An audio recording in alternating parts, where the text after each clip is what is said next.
Assalamu alaikum students. I am Majdan Hassan Khan, your biology E-teacher. Right now I am addressing to the Federal Board and to the Balochistan Board. I hope that you all are fine. और आपको याद होगा कि हम अपना chapter number 4 cells and tissues जो है वो पढ़ रहे थे, जिसमें हमने transport across the cell membrane पढ़ लिया था, जिसमें हमने एक्टिव ट्रांसपोर्ट और पैसिव ट्रांसपोर्ट के टॉपिक जो है वो क्लियर कर लिए हैं। आज जो हमारा टॉपिक है वो है एनिमल टिश्यूज। कंटिन्यू करने से पहले मैं आप लोग के अटेंडेंस आज की मार्क कर लेता हूँ। जो स्टेशन आज हमारे साथ प्रेजेंट हैं, सही, ये स्टेशन आज हमारे साथ फिल वक्त प्रेजेंट है। तो हमारा जो आज का टॉपिक है वो है एनिमल टिश्यूज। आप लोग अपनी नोटबुक जो है वो ओपन कर लीजिए, उसमें टॉपिक की हेडिंग डाल लीजिए।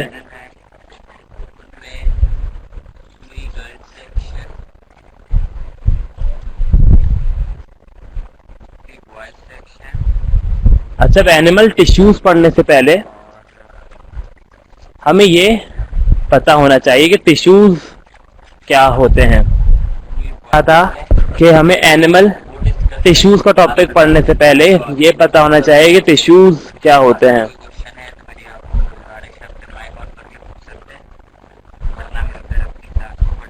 हमने एक टॉपिक पढ़ा था जिसका नाम था सेल्यूलर ऑर्गेनाइजेशन। उसमें हमने माइन्यूट पार्टिकल से स्टार्ट किया था, सब एटॉमिक पार्टिकल, फिर एटम्स, फिर एटम से ऑर्गेनील, फिर ऑर्गेनील से सेल, और फिर सेल से टिश्यूज। तो टिश्यूज की एक प्रॉपर डेफिनेशन क्या होती है, असल में टिश्यूज होते क्या हैं? टिश्यूज कहते हैं हम ग्रुप ऑफ सेल्स को। लेकिन कैसे group of cells? Group of cells तो कोई भी हो सकता है, लेकिन किस तरह के ग्रुप ऑफ सेल्स? टिश्यूज के लिए ये शर्त है कि ऐसा ग्रुप ऑफ सेल जिनके स्ट्रक्चर जो है सिमिलर हो, यानी उसमें जितने भी सेल प्रेजेंट हो उनका स्ट्रक्चर सिमिलर हो, और इसके साथ साथ वो सारे ही एक फंक्शन जो है, एक स्पेसिफिक फंक्शन को, एक पार्टिकुलर फंक्शन को परफॉर्म कर रहे हों। तो उसकी डेफिनेशन आप अपने पास ऐसे नोट कीजिए कि tissue is a group of cells that are similar in structure and work together to perform a particular function in body. मैं दोबारा रिपीट कर देता हूं, tissue is a group of cells that are similar in structure and work together to perform a particular function in body. Tissue is a group of cells that are similar in structure and work together to perform a particular function in body. क्या मतलब हुआ इसका कि tissues जो है वो group of sales होते हैं जो कि स्ट्रक्चर में सिमिलर होते हैं और एक साथ काम करते हैं एक यूनिक फंक्शन परफॉर्म करने के लिए। तो ये बात याद रखिएगा कि टिश्यू के लिए जो शर्त है ग्रुप ऑफ सेल्स तो हो, लेकिन वो किस तरह का ग्रुप ऑफ सेल्स हो कि वो स्ट्रक्चर वाइज भी सेम हो और जो फंक्शन परफॉर्म कर रहे हो, यानी उसका हर एक सेल वही फंक्शन परफॉर्म कर रहा हो जो बाकी सेल्स कर रहे हैं। तो ऐसे ग्रुप ऑफ सेल्स को हम नाम देते हैं टिश्यूज का। सही। अब इस एग्जाम्पल्स क्या क्या है मैं आपको एग्जाम्पल समझाता हूँ। प्लांट में जो टिश्यूज फोटोसिंथेसिस का प्रोसेस कैरी आउट कर रहे होते हैं, फोटोसिंथेसिस का प्रोसेस आपको आइडिया होगा ही कि वो प्रोसेस जिससे प्लांट अपना फूड बनाता है। तो वो जो प्रोसेस है वो प्लांट के कुछ स्पेशलाइज्ड टिश्यूज में हो रहा होता है। टिश्यूज को हम नाम देते हैं पैलिसेड टिश्यूज का। मतलब अब जितने भी पैलिसेड टिश्यूज में जितने भी सेल्स होंगे वो सारे के सारे फोटोसिंथेसिस कर रहे होंगे। सही। अब उसके अंदर सेल जो है वो उनका स्ट्रक्चर भी सेम होगा और उनके अंदर जो परफॉर्मेंस होगी वो भी सेम होगी, यानी सारे ही सेल्स पहले से टिश्यू के फोटोसिंथेसिस का फंक्शन परफॉर्म कर रहे होंगे। क्लियर? तो मैंने क्या बताया कि पहले से टिश्यूज जो है प्लांट के वो फोटोसिंथेसिस का प्रोसेस कर रहे होते हैं। इसके अलावा ह्यूमन बॉडी के अंदर कुछ सेल्स या कुछ टिश्यूज पाए जाते हैं, उन्हें कहते हैं नर्वस टिश्यूज। उन नर्वस टिश्यूज का काम क्या होता है कि वो मैसेजेस को कैरी कर रहे होते हैं एक पार्ट से दूसरे पार्ट तक। फॉर एग्जाम्पल, आपकी बॉडी में कोई चेंज आया है, अब वो चेंज ब्रेन को कैसे पता चलेगा कि हमारी बॉडी में क्या चेंज आया है? फिर वो ब्रेन जो है वो रिस्पॉन्स बताएगा कि उस चेंज के जरिए क्या प्रोसेस जो है या क्या रिस्पॉन्स जो है वो जनरेट करना है। तो ये जो ट्रांसपोर्ट हो रहा होता है मैसेजेस का, ये हो रहा होता है थ्रू नर्वस टिश्यूज। और नर्वस टिश्यूज के जो सेल होते हैं उन्हें हम नर्व सेल्स कहते हैं या न्यूरॉन्स का नाम देते हैं। सही? तो हमारी बॉडी के जितने भी नर्वस सेल न्यूरॉन्स हैं वो सारे मिलकर नर्वस टिश्यूज बनाते हैं, जो कि स्ट्रक्चर वाइज भी सेम होते हैं और फंक्शन वाइज भी सेम होते हैं।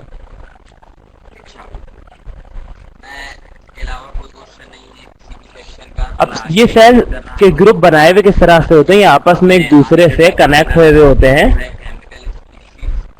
जैसे आपको याद होगा, हमने प्लान में पढ़ा था कि प्लाज्मोडिस्मेटा मौजूद होता है दो सेल्स के सेल वॉल के दरमियान, जो एक सेल से दूसरी जगह पे साइटोप्लाज्म को कनेक्ट कर रहा होता है, ताकि अगर एक सेल से दूसरे सेल में कोई चीज भेजनी है या लानी है तो वो उस प्लाज्मोडिस्मेटा के जरिए वहां से ट्रांसपोर्ट करवा देता है। तो ग्रुप ऑफ सेल्स, ये जो सेल्स होते हैं आपस में एक दूसरे से कांटेक्ट बनाए हुए होते हैं किसी ना किसी तरीके से।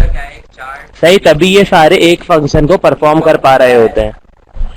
ऑलराइट, इनके साइटोप्लाज्म कहीं से मिले हुए होते हैं या फिर इनकी सेल मेम्ब्रेन्स कहीं से कनेक्ट होती हैं, और अगर ये मिले हुए नहीं होते तो हो सकता है इनके इर्द गिर्द कोई ऐसे केमिकल जो है वो ट्रांसपोर्ट कर रहे हों जो एक जगह से दूसरी जगह मैसेजेस को लेकर जा रहे हों। बहरहाल ये जरूरी है कि टिश्यूज में कांटेक्ट हो, उनका स्ट्रक्चर सेम हो और वो एक फंक्शन परफॉर्म कर रहे हो। अच्छा, टिश्यूज जो है वो सिंपल भी हो सकते हैं और कॉम्प्लेक्स भी हो सकते हैं। अब वो कोई से भी टिश्यूज हो, या एनिमल टिश्यूज हो या प्लांट टिश्यूज हो, वो सिंपल भी हो सकते हैं और कॉम्प्लेक्स भी हो सकते हैं। अब सिंपल टिश्यूज कौन से होते हैं? वो टिश्यूज जो कि एक टाइप के सेल से बने हो, यानी वो टिश्यूज जो कि एक टाइप के सेल से बने हो, जैसे कि हमारी ब्लड वेसल्स की जो वॉल्स होती हैं या हमारी स्किन जो है, ये सिंगल टाइप ऑफ सेल्स की बनी हुई, जिन्हें हम कहते हैं एपिडर्मल सेल्स। या अगर हम ब्लड वेसल्स की बात करें तो हम उसे कहते हैं एपिथेलियल सेल्स। सही? तो यानी एक ही सेल की बनी हुई है, जो कि स्ट्रक्चर वाइज भी सेम है, फंक्शन वाइज भी सेम है। तो ऐसे टिश्यूज को हम कहते हैं सिंपल टिश्यूज। तो मैंने क्या बताया? दो टाइप के टिश्यूज हैं, सिंपल टिश्यूज और कॉम्प्लेक्स टिश्यूज। सिंपल टिश्यूज कौन से टिश्यूज होते हैं? जो कि सिंगल टाइप ऑफ सेल से बने हुए होते हैं। अब सिंगल टाइप ऑफ सेल का क्या मतलब है? सिंगल टाइप ऑफ सेल का ये मतलब है कि वो स्ट्रक्चर वाइज सेम हो और फंक्शन वाइज सेम हो, वो सारे सेल्स। सही? जबकि जो कॉम्प्लेक्स टिश्यूज होते हैं ये एक से ज्यादा सेल से बने हुए होते हैं, यानी इनके अंदर दो ग्रुप ऑफ सेल्स होंगे और वो एक ही फंक्शन परफॉर्म कर रहे होंगे। यानी स्ट्रक्चर वाइज वो सेल्स जो हैं वो डिफरेंट हो सकते हैं, इनफैक्ट फंक्शन वाइज भी डिफरेंट हो सकते हैं, लेकिन जो ओवरऑल प्रोसेस है उनका वो सेम होता है। इसकी एग्जांपल कौन कौन सी है? प्लांट में दो स्पेशलाइज्ड टिश्यूज होते हैं जिन्हें हम कहते हैं जाइलम और फ्लोएम। ये जाइलम और फ्लोएम जो है ये डिफरेंट, जैसे जाइलम भी दो ग्रुप ऑफ सेल से बने हुए होते हैं, इनमें दो अलग अलग सेल्स मौजूद होते हैं, दो अलग अलग टाइप्स के सेल्स मौजूद होते हैं। और फ्लोएम जो होता है इसमें भी ऐसे ही होता है, दो अलग अलग टाइप के सेल्स प्रेजेंट होते हैं, लेकिन इनका जो ओवरऑल फंक्शन होता है वो सेम होता है। जैसे जाइलम है, ये बना हुआ तो बहुत सारे सेल्स से, मतलब दो ग्रुप ऑफ सेल से बना हुआ होता है, लेकिन इन दोनों ग्रुप ऑफ सेल्स का एक ही काम होता है, वो क्या होता है? वाटर की कंडक्शन करवाना। ये मैं जाइलम की सही। इसके अलावा जो फ्लोएम होता है वो भी जो अलग अलग सेल से बना हुआ होता है, लेकिन उन दोनों का जो ओवरऑल फंक्शन है वो क्या है, फूड की कंडक्शन करवाना प्लांट में। सही।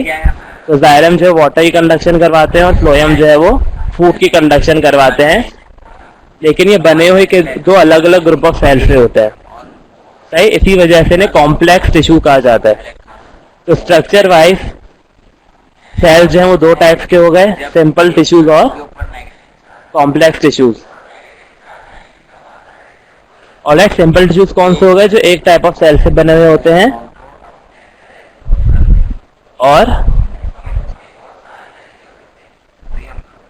कॉम्प्लेक्स टिश्यूज कौन से होते हैं, जो एक से ज्यादा ग्रुप ऑफ सेल से बने हुए होते हैं, लेकिन उनका जो ओवरऑल फंक्शन होता है वो सेम होता है। सही। उसमें एग्जांपल मैंने आपको बताया जाइलम और फ्लोएम्स की, जो हम अभी प्लांट टिश्यूज में पढ़ेंगे तो उसमें देखेंगे भी कि जाइलम और फ्लोएम होता क्या है। ऑलराइट, तो अब हम पढ़ते हैं एनिमल टिश्यूज को। आई होप आपको टिश्यूज की डेफिनेशन क्लियर हो गई होगी। अब हम पढ़ते हैं एनिमल टिश्यूज को। ये फ्लो चार्ट जो है आप इसे ड्रॉ कर लीजिए। ये जो की पॉइंट्स लिखे हैं यहाँ पे, अब चाहे ये मत लिखिए, लेकिन ये जो फ्लो चार्ट है पूरा इसे ड्रॉ कर लीजिए कि एनिमल टिश्यूज है, फिर उसकी 3 टाइप्स है, मसल टिश्यूज की 3 टाइप्स, फिर कनेक्टिव टिश्यूज, फिर नर्व टिश्यू, फिर एपिथेलियल टिश्यूज की 4 टाइप। सही। तो हम सबसे पहले जो एनिमल टिश्यूज पढ़ेंगे वो है एपिथेलियल टिश्यूज, ये वाले एपिथेलियल टिश्यूज।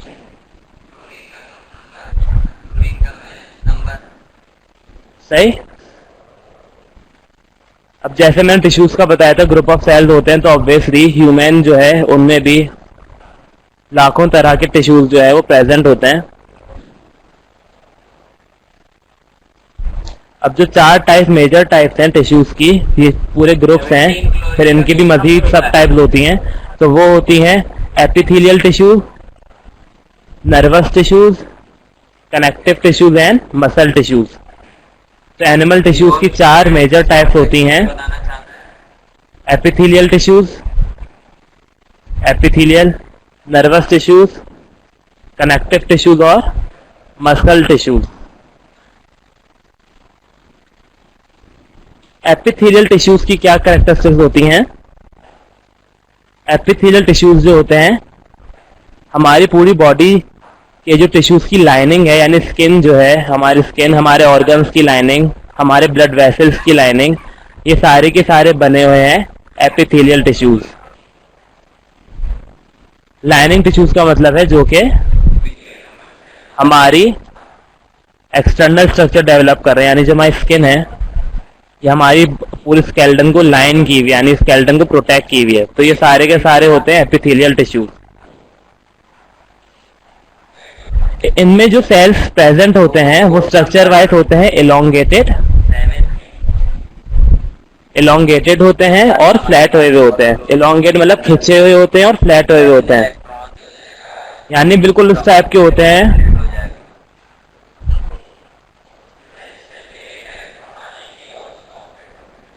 जैसे कि अगर हम एक कपड़े का टुकड़ा काटे हैं लंबा सा और फिर हम उसको ऑब्जर्व करें तो वो होता तो बहुत पतला है लेकिन लंबा होगा। सही। तो इसको हम कहते हैं, तो इस टाइप के सेल के ग्रुप ऑफ सेल्स को हम कहते हैं एपिथेलियल टिश्यूज। इसके अलावा ये सेल्स जो होते हैं एपिथेलियल टिश्यूज के, ये टाइटली पैक हुए हुए होते हैं एक दूसरे में, क्योंकि इनको लाइनिंग बनानी है, इनको सपोर्टिंग स्ट्रक्चर बनाना है, इसी वजह से ये आपस में टाइटली पैक होते हैं। इसी वजह से इनके इंटरसेलुलर स्पेसेस जो होती हैं वो बहुत कम होती हैं। अब इंटरसेलुलर स्पेस क्या होती है? दो सेल्स के दरमियान जो स्पेस प्रेजेंट होती है उसे हम कहते हैं इंटरसेलुलर स्पेस। इनके फंक्शन क्या क्या हो सकते हैं? जैसे मैंने बताया, प्रोटेक्शन करवाने के लिए, सिक्रीशन करवाने के लिए, एब्जॉर्प्शन करवाने के लिए और एक्सक्रीशन वगैरह करवाने के लिए एपिथेलियल टिश्यूज वर्क कर रहे होते हैं। मैंने क्या बताया? कि जो एपिथेलियल टिश्यूज होते हैं इनके फंक्शन क्या हो सकते हैं, क्योंकि ये लाइनिंग टिश्यूज होते हैं, सपोर्टिंग टिश्यूज होते हैं, इसी वजह से इनका काम होता है प्रोटेक्शन। इनमें से सिक्रीट आउट हो रही होती हैं चीजें, इसके अलावा एब्जॉर्ब हो रही होती हैं, इसके अलावा एक्सक्रीट हो रही होती है। फॉर एग्जाम्पल हमारा जो स्किन है इसमें से स्वेट एक्सक्रीट आउट होता है, तो ये हमारे लाइनिंग टिश्यूज से ही हो रहा है। तो इनकी क्या फंक्शन होगा, प्रोटेक्शन, सेक्रेशन, एब्जॉर्प्शन और एक्सक्रीशन। अब शेप की बेसिस पर जो एपिथेलियल टिश्यूज होते हैं ये मजीद 5 क्लासेस में डिवाइड होते हैं। और 5 क्लासेस कौन कौन सी होती हैं? पहली जो क्लास है वो है simple squamous epithelium, simple squamous epithelium. दूसरी जो है वो सिंपल क्यूबॉइडल एपिथेलियम। थर्ड जो है simple columnar epithelium, simple columnar epithelium.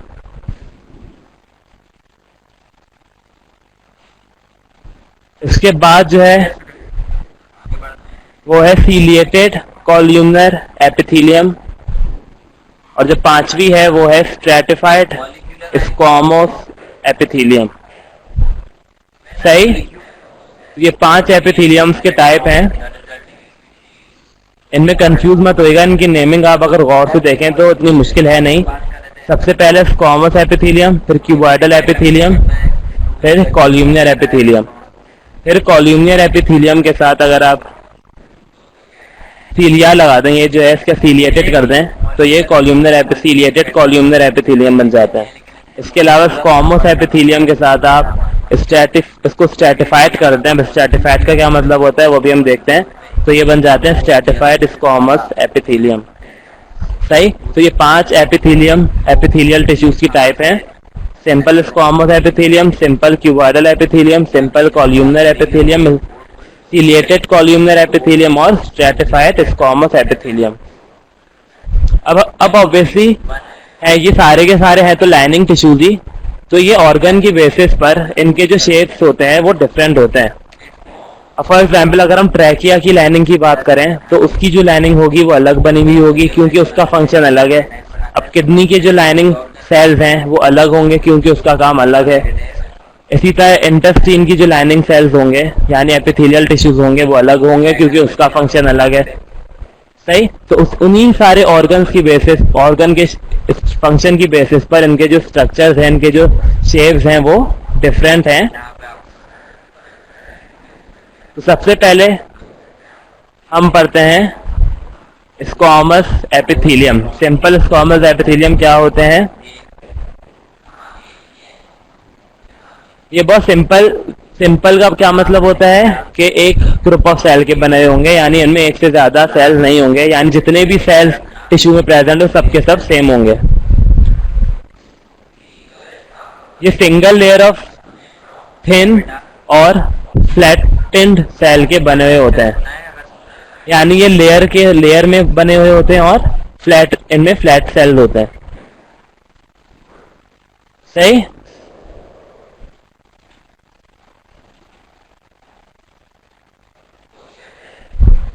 अब क्योंकि ये लेयर में है और ये फ्लैट सेल्स हैं तो इनका फंक्शन क्या होता है, ये एक्सचेंज ऑफ गैसेस करवाते हैं लंग्स में। अब लंग्स में प्रेजेंट है तो लंग्स में गैसेस एक्सचेंज हो रहा होता है मुस्तकिल, तो उसकी लाइनिंग में गैसेस एक्सचेंज करवा रहे होते हैं लंग्स, फेफड़े। अब हमारी ब्लड वेसल्स जो हैं या लिम्फ वेसल्स जो हैं, इसके अलावा जो हमारी बॉडी कैविटीज हैं वो सारी की सारी सिंपल स्क्वामस एपिथेलियम की बनी हुई होती हैं।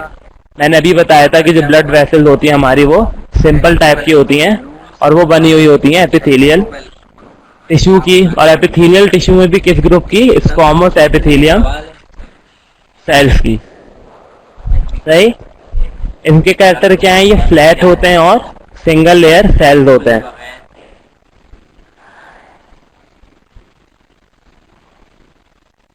दूसरा जो ग्रुप है एनिमल टिश्यू एपिथेलियल टिश्यू का, वो है सिंपल क्यूबॉइडल एपिथेलियम। नाम से समझ आ रहा है क्यूबॉइडल। इनके जो सेल्स होते हैं वो क्यूब शेप के होते हैं। आई होप आपको क्यूब पता होगा, जैसे शुगर का क्यूब होता है, एक बॉक्स शेप स्ट्रक्चर होता है, उसे हम क्यूब कहते हैं। सही। तो इनके जो सेल्स होते हैं वो क्यूब शेप होते हैं और इनका जो न्यूक्लियस होता है वो उसके सेंटर में प्रेजेंट होता है, यानी सेंटर में न्यूक्लियस और चारों तरफ से वो पैक्ड होता है इन क्यूब।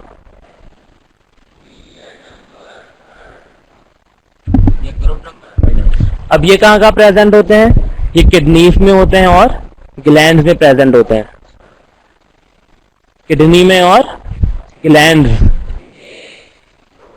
ग्लैंड्स में से कुछ सिक्रीशंस होती हैं, या आप इंशाल्लाह पढ़ेंगे कि ग्लैंड्स क्या होते हैं।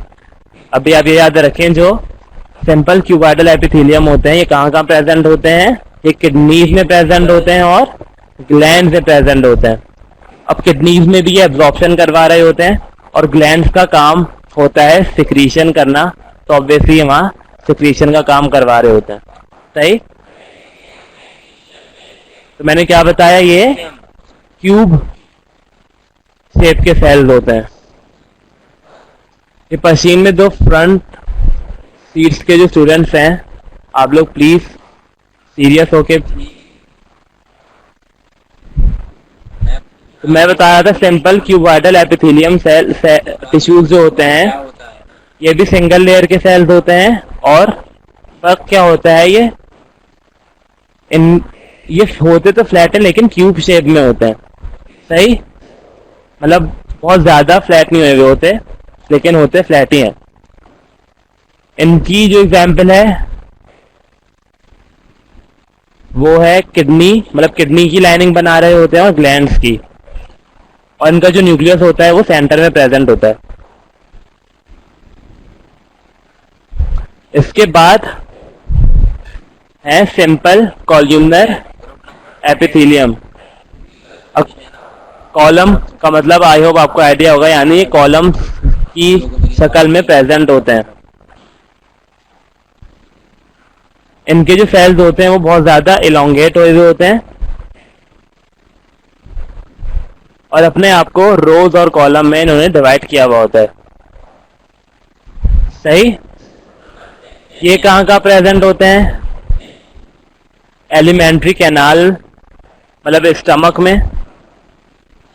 स्टमक के अलावा इंटेस्टाइन्स वगैरह में ये प्रेजेंट होते हैं। अब क्योंकि ये पूरे डाइजेस्टिव सिस्टम में प्रेजेंट है, तो इनका जो फंक्शन होगा वो सिक्रीशन होगा डाइजेस्टिव फ्लूइड्स का, जैसे बाइल जूसेस, पैनक्रियाटिक जूसेस, ये सारे डाइजेस्टिव फ्लूइड्स होते हैं जो कि डाइजेस्टिव ट्रैक्ट में रिलीज हो रहे होते हैं जगह जगह। इसके अलावा इंटेस्टाइन जो है वो न्यूट्रिएंट एब्जॉर्ब करने के काम आ रही होती है। तो जो सिंपल कॉलम्नर एपिथेलियम सेल्स होते हैं असल में वो एब्जॉर्प्शन करवा रहे होते हैं इंटेस्टाइन में। सही। तो सिंपल कॉलम्नर एपिथेलियम एलोंगेटेड सेल्स होते हैं जो कि कॉलम में या रोज में अपने आप को डिवाइड करके रखे हुए होते हैं। इनकी एग्जाम्पल क्या क्या हो गई? एलिमेंट्री कैनाल या डाइजेस्टिव सिस्टम। अब डाइजेस्टिव सिस्टम में हमारी इंटेस्टाइन या स्टमक। सही। तो ये स्टमक और इंटेस्टाइन में प्रेजेंट होते हैं।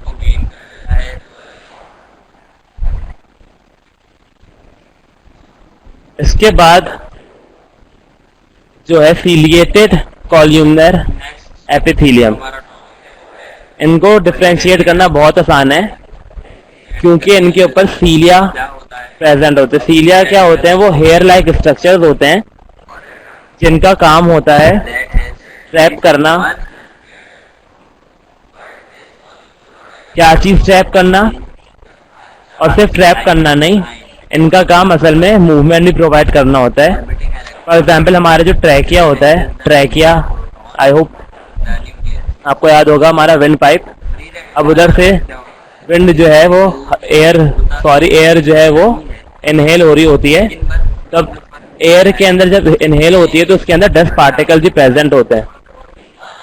नॉर्मली वो डस्ट पार्टिकल हमारी नेजल कैविटी एब्जॉर्ब कर लेती है, एब्जॉर्ब कर लेती है, लेकिन अगर वो पार्टिकल्स नहीं ट्रैप कर पाती है हमारी नेजल कैविटी तो हमारी ट्रैकिया में आकर ट्रैप हो जाते हैं, उसके बाद सीलिया प्रेजेंट होते हैं। इसके अलावा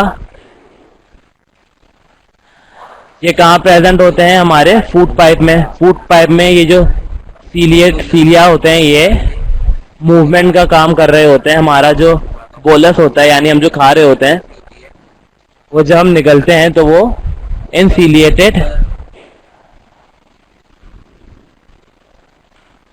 कॉल्यूमनर एपिथेलियम में सीलिएटेड कॉल्यूमनर एपिथेलियम सेल्स में प्रेजेंट होते हैं। सही। सीलिया का मतलब होता है हेयर लाइक स्ट्रक्चर्स। सही। अब ये गुच्छे में प्रेजेंट होते हैं हर सेल के पास। तो ये जो सेल्स होते हैं ये एलोंगेटेड सेल्स होते हैं, क्योंकि कॉल्यूमनर सेल हमने देखा क्या होते हैं? Elongated cell. ये स्ट्रक्चर वाइज बिल्कुल वैसे ही होते हैं जैसे कॉल्यूमनर एपिथेलियम होते हैं, बस फर्क क्या होता है कि इनके हर एक सेल के पास, हर एक सेल के टिप पर ग्रुप ऑफ या एक टफ्ट ऑफ सीलिया प्रेजेंट होता है। टफ्ट का मतलब होता है गुच्छा। Right. Tuft, TUFT, tuft of cilia present होता है हर टिश्यू के हर एक सेल के पास। होते ये शेप में एकदम कॉल्यूमनर एपिथेलियम जैसे ही हैं, बस फर्क क्या होता है कि इनके हर एक सेल के टिप पर टफ्ट ऑफ सीलिया प्रेजेंट होते हैं। अब एग्जाम्पल में बता चुका हूँ ये कहाँ प्रेजेंट होते हैं। ये ट्रैकिया में, इसके अलावा ब्रोंकाई में ये प्रेजेंट होते हैं। ऑलराइट।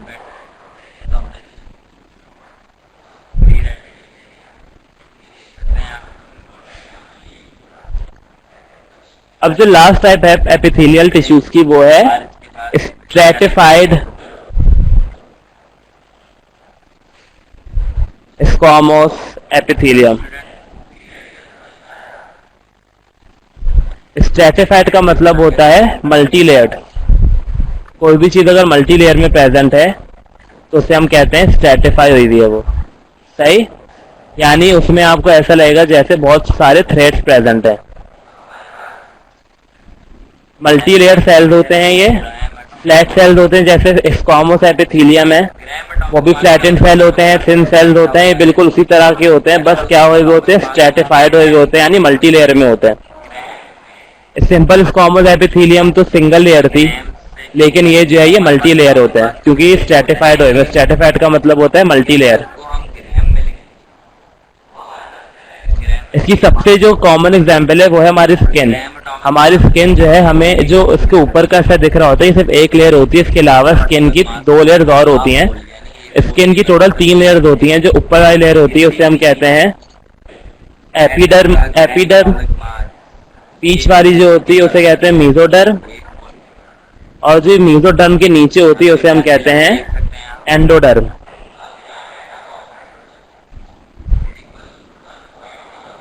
तो ये जो बने होते हैं स्ट्रेटिफाइड स्क्वामोस एपिथेलियम के बने हुए होते हैं, जैसे मैंने बताया कि मल्टी लेयर में होते हैं। अब इसकी जो सबसे कॉमन एग्जांपल है वो है स्किन टिश्यूज। हमारी स्किन जो है वो 3 लेयर्स में होती है। उसकी जो पहली लेयर होती है उसे हम कहते हैं एपिडर्मिस। सेकेंड लेयर जो होती है वो कहलाती है मेसोडर्मिस या मेसोडर्म, और जो थर्ड लेयर होती है वो एंडोडर्म। तो ये आपको मैंने नाम भी बता दिए कि स्किन की जो स्किन टिश्यू जो है वो 3 लेयर्स में। इसके अलावा ये हमारे माउथ में भी होते हैं और हमारे इनर बॉडी पार्ट्स में, हलक वगैरह में ये प्रेजेंट होते हैं।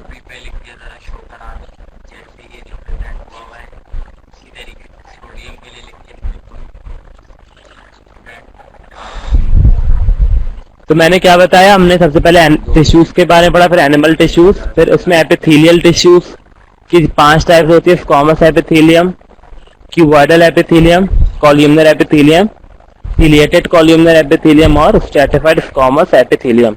स्क्वामस एपिथेलियम क्या होते हैं? फ्लैट सेल्स होते हैं, सिंगल लेयर होते हैं। लेकिन अगर हम स्क्वामस एपिथेलियम को मल्टी लेयर कंसीडर करें, यानी स्क्वामस एपिथेलियम मल्टी लेयर में प्रेजेंट हो, तो उनको हम कहते हैं स्ट्रेटिफाइड स्क्वामस एपिथेलियम। इसके अलावा क्यूबॉइडल एपिथेलियम भी होते हैं जो कि क्यूबिक सेल्स होते हैं। इसके अलावा कॉलमनर एपिथेलियम होते हैं जो कि कॉलम में प्रेजेंट होते हैं, कॉलम फॉर्म में। इसके अलावा अगर उन एलोंगेटेड सेल को जो कि कॉलमनर एपिथेलियम में प्रेजेंट है, उनके हर एक सेल के ऊपर जो सीलिया है उसका गुच्छा प्रेजेंट होता है। ऑलराइट, तो इस टाइप के टिश्यू को हम कहते हैं सिलिएटेड कॉलमनर एपिथेलियम।